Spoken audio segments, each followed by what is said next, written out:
Hey everyone, and welcome to this explainer. I am so incredibly thrilled you're joining us today. We're stepping into a space that is absolutely vital, yet honestly, it's pretty often overlooked, and that's the dynamic inside our very own homes. Think of our time together right now as a sort of practical, encouraging relationship checkup. Just like a marriage counselor would sit down with you to look under the hood of your partnership, we're going to explore what our source material lays out regarding order, roles, respect, and mutual submission.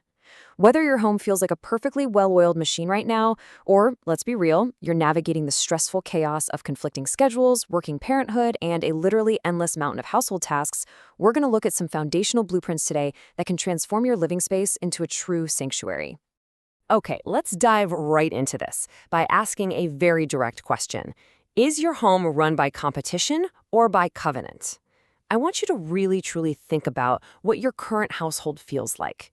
When you're dividing up the daily tasks, who's doing the dishes, who's doing daycare pickup, who's managing the giant shared calendar, does it feel like you and your partner are on the exact same team? Or does it kind of feel like a battleground where you're constantly keeping score? See, a competitive home operates on a strictly transactional basis. Well, I did this, so you owe me that. But a covenant home, as outlined in our source text, operates on a completely different frequency. It's about a deeply committed partnership working toward a shared goal, rather than two individuals fighting for control over the thermostat or the chore chart. So to understand how to actually build that covenant home, we have to look at the foundational concept presented in the text, which is anchored by this quote from Ephesians 5:21, submitting to one another out of reverence for Christ. Now, I know the word submission can sometimes carry a ton of cultural baggage, but the source frames this so beautifully. It's talking about mutual submission. It means yielding to Christ first, and then yielding to each other. It's not about losing your voice or, becoming a doormat. It's about actively choosing to prioritize the relationship and the team over your own ego. And when both partners operate from this posture of mutual yielding, it builds this profound, genuine respect that can honestly weather any disagreement over household duties. Now, what's really interesting about this slide is how the source contrasts two entirely different paradigms. On one hand, the world often frames relationship roles as a power struggle. It's all about who has the upper hand, who brings in the biggest paycheck, or who dictates the terms. But on the other hand, the text presents God's frame as a sacred dance, and that is a massive paradigm shift. In a power struggle, you're constantly bracing for impact. But in a dance, you're moving together. It requires rhythm, anticipation, and a whole lot of trust. You aren't fighting for the spotlight. You're working in tandem to create something coordinated and beautiful. So, the crucial point here is captured perfectly in our core truth definition. The source explicitly states that God's order is not a hierarchy of value, but rather a framework of function designed for mutual flourishing and protection. Let me emphasize that again. Equal value, distinct function. Think about a successful sports team, right? You don't have everyone trying to play the exact same position at the exact same time. That would just be pure chaos. Especially for working parents juggling intense scheduled challenges, understanding that you are both equally valuable but might just have different complementary functions, that's incredibly liberating. It protects your family from burnout and allows both partners to truly flourish in their own strengths. And this brilliantly illustrates that idea. Notice how perfectly synchronized this sacred dance is. They clearly have equal value in this performance. I mean, you literally can't have the dance without both of them, but they're performing very different functions to maintain their balance and their grace. If they both tried to lead in completely different directions, or if one just refused to support the other, they'd step all over each other's toes and the whole thing would fall apart. This is exactly what mutual respect and submission look like in action, a synchronized team deliberately moving away from chaos and stepping together toward harmony. All right, let's see how this builds with another anchor verse from the source, 1 Corinthians 11:3. This verse introduces the divine order. Christ is the head of man, the husband is the head of the wife, and God is the head of Christ. The text uses this to really model that concept of equal value but different function. The source points out that Christ is completely equal to God the Father, yet willingly submits to him. It establishes that yielding to a role doesn't diminish your worth at all. Rather, it reflects a divine pattern. It's just a profound way to view the structure of a household, not as some corporate ladder you have to climb, but as a mirrored reflection of a divine relationship. Which brings us to the specific roles mentioned in the text.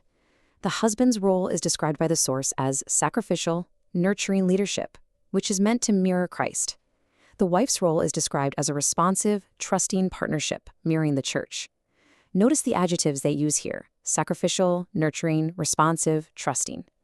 When a husband is leading by actually sacrificing his own comfort for his family, like maybe taking on those late-night chores so his partner can finally get some rest, and a wife is responding with genuine trust and partnership, the home becomes a harmonious sanctuary. Both partners end up feeling incredibly secure, deeply valued, and fully empowered. Section 1. Your Relationship Checkup. Practical dialogue for the home. Okay, so we've covered the beautiful theory, right? Now let's pivot to the practical, guided portion of our explainer. The source material doesn't just leave us hanging with lofty ideas, it gives us highly actionable steps for family discussions. But before we jump into couples dialogue, the source offers some direct advice for singles. First, study the character of Christ as the ultimate servant leader. Second, pray for the strength to be shaped into someone who can either lead with sacrifice or partner with strength, according to this design. And third, actively work to break any cultural distortions in your mind about what these roles actually mean. It's all about preparing your mindset right now, long before you ever find yourself negotiating who takes out the trash. Now, for the married couples watching, the source explicitly instructs you to have a roles and respect conversation this week. And guys, this isn't a passing comment while you're rushing out the door with your coffee. This is an intentional sit-down dialogue. If you've been experiencing some friction lately, maybe arguments over the mental load of the household or disagreements about who handles which shared tasks, this conversation is your best tool for resetting that dynamic. It's time to sit down and actively evaluate your teamwork. And to help you start that conversation, the source offers this specific script for you to use. Husbands, ask your wife, do you feel my leadership is more like Christ's, sacrificial, gentle, and life-giving? How can I better lay down my life for you? I want you to recognize what an incredibly vulnerable and powerful question this is.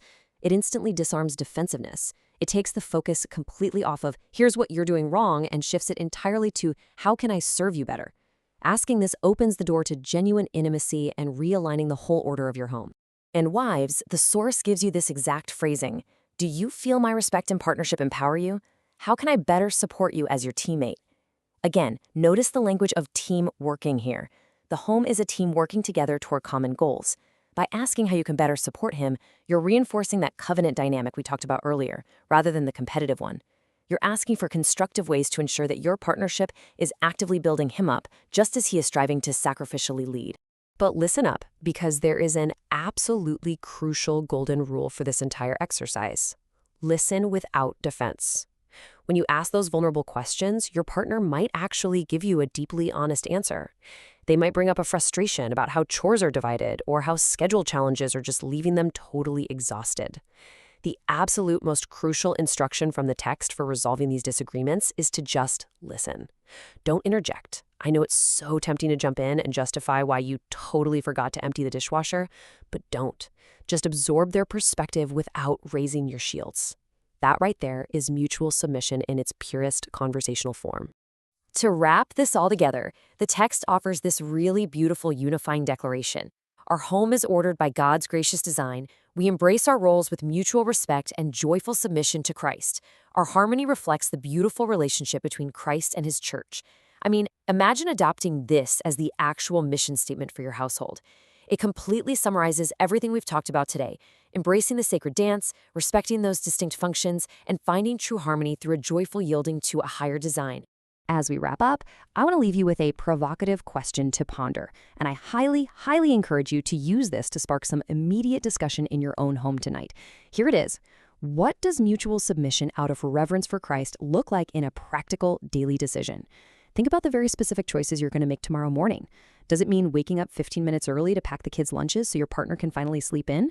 Does it mean biting your tongue instead of offering a quick, snappy criticism? How does this high-level, beautiful concept touch down into the gritty reality of your Tuesday afternoon? Take this question, sit down with your partner, and keep the conversation going. Thank you so much for joining me on this explainer. Now go out there and practice the dance.